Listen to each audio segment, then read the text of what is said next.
ಬಂದಿದ್ದಾರೆ. ಆದಷ್ಟು ಬೇಗನೆ ನನ್ನ ಕರುಳಿಗೆ ಈ 3 ಗಂಟು ಹಾಕಿ.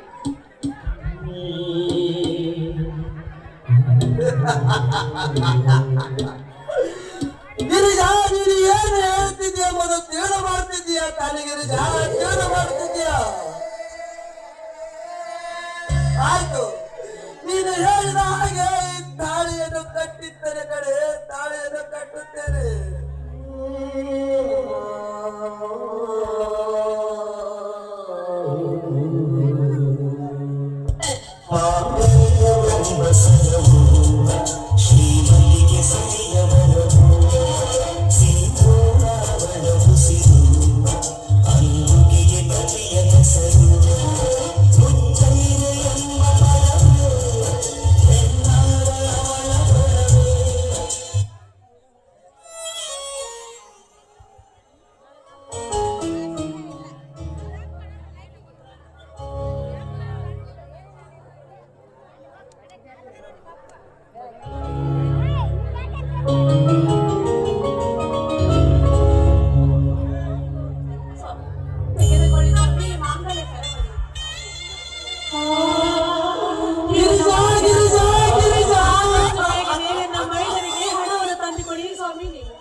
ನಿನ್ನದು ಎಂತ ದೊಡ್ಡ ಮನಸ್ಸು ಕಡೆ, ನಿನ್ನದು ಎಂತ ದೊಡ್ಡ ಮನಸ್ಸು.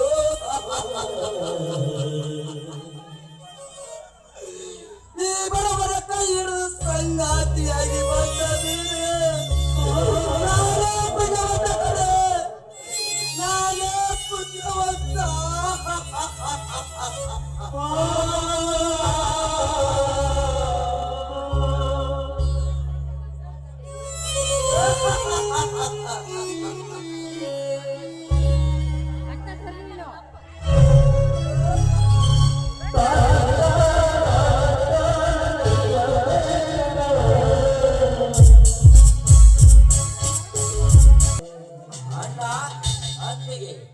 ಏನಾಯ್ತು? ಏಕೆ ಕಣ್ಣಲ್ಲಿ ನೀರು, ಮುಖದಲ್ಲಿ ಮೌನ?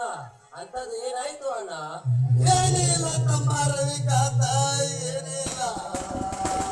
ನನ್ನ ತಮ್ಮ ವಿದೇಶಕ್ಕೆ ಹೋಗಿ ಎಪ್ಪಿ ಆಗುತ್ತಾರ ಅಂತ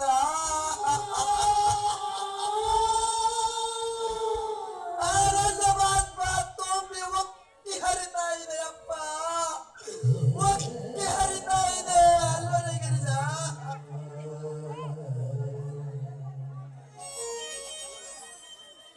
ಸರಿಯಲ್ಲ, ನಾನು ಲಂಡನ್ಗೆ ಹೋಗ್ಲಿಕ್ಕೆ 4 ದಿನ ಬಾಕಿ ಉಳಿದಿದೆ. ಅಷ್ಟರಲ್ಲಿ ಪಾಸ್ಪೋರ್ಟ್ ತೆಗಿಲಿಕ್ಕೆ 50,000 ಹಣವನ್ನು ಬೇಕಾಗಿದೆ ಅಣ್ಣ. ಆಯ್ತಪ್ಪ ತಮ್ಮ ರವಿಕಾಂತ, ನನಗೆ 1 ಗಂಟೆ ಟೈಮ್ ಕೊಡಪ್ಪ. ಆದಷ್ಟು ಬೇಗ ನಿನಗೆ ದುಡ್ಡಿನ ವ್ಯವಸ್ಥೆಯನ್ನು ಮಾಡಿಕೊಂಡು ಬರುತ್ತೇನಪ್ಪ, ವ್ಯವಸ್ಥೆಯನ್ನು ಮಾಡಿಕೊಂಡು ಬರುತ್ತೇನೆ. ಸರಿ ಅಣ್ಣ, ನಾನು ಲಂಡನ್ಗೆ ಹೋದ ಮೇಲೆ ನನ್ನ ಗೆಳೆಯನಿಗೆ ಭೇಟಿ ಆಗ್ತಿರೋ ಗೊತ್ತಿಲ್ಲ. ಅದಕ್ಕೆ ಒಂದು ಸಾರಿ ಹೋಗಿ ನನ್ನ ಗೆಳೆಯನಿಗೆ ಭೇಟಿಯಾಗಿ ಬರುತ್ತೇನೆ. ಆಯ್ತಪ್ಪ, ನೀನು ಹೋಗಿ ನಿನ್ನ ಸ್ನೇಹಿತರನ್ನು ಭೇಟಿಯಾಗಿ ಬಾರಪ್ಪ, ಭೇಟಿಯಾಗಿ ಬಾ.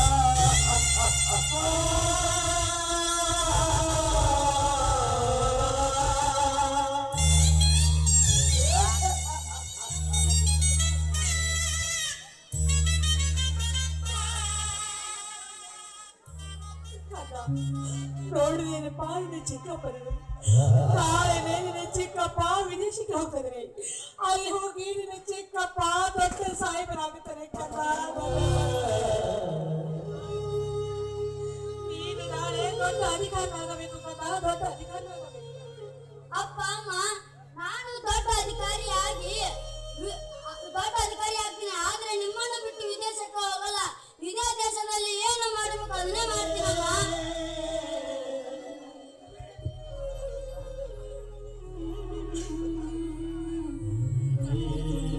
ನೀನಿಲ್ಲೇ ಇದ್ರೆ ಏನು ಆಗುದಿಲ್ಲ ಕದ.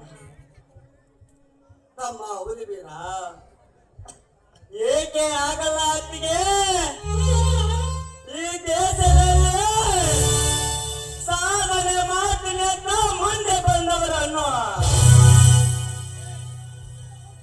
ಈ ಭಾರತ ಮಾತೆ ಯಾವತ್ತೂ ಕೈ ಬಿಡಲಾರ.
ಹಾಗೆ ಆಳಿಕೆಯನ್ನು ಮಾಡುತ್ತಿಲ್ಲವೇ? ಹೇಗೆ ಹೇಳಿದರೆ ಅತ್ತಿಗೆ ನೀವು ಈ ದೇಶದಲ್ಲಿ ಸಾಧನೆ ಮಾಡೋದು ಆಗಕ್ಕಾಗಲ್ಲ ಅಂತ. ಶಾಬಾಷ್ ಚಿಕ್ಕಪ್ಪ, ಎಂತ ಮಾತು ಹೇಳಿದೆ. ನಾನು ಆ ಮಹಾತ್ಮರು ತೋರಿಸಿದ ದಾರಿಯಲ್ಲಿ ನಡೆದು ಈ ದೇಶಕ್ಕೆ ಒಳ್ಳೆಯ ಹೆಸರು ತಂದೇ ಬರ್ತೀನಿ. ಹೆತ್ತವಳು ನಾನಾದ್ರು ಹಾಡಿ ಬೆಳೆಸಿದವರು ನೀವಲ್ವೇನ್ರಿ? ಎಷ್ಟೇ ಆದ್ರೂ ಅವರು ನಿಮ್ಮ ಮಗನಲ್ಲಿ ನಡೆಯಿರಿ. ಎಲ್ಲರ ಒಳಗೆ ಕೆಲಸ ತಂದುಕೊಂಡು ಊಟ ಮಾಡಬೇಕೆ ನಡೆಯಿರಿ. ನಮ್ಮ ಹುಲಿನೀರ, ನೀನು ಊಟ ಮಾಡಿ ಕತ್ತೆಗೆ ಹೋಗಿ ನೀರು ಹಾಯಿಸಿಕೊಂಡು ಬಾ. ನಂದೊಂದು ಸ್ವಲ್ಪ ಕೆಲಸ ಇದೆಯಪ್ಪ, ನಾನು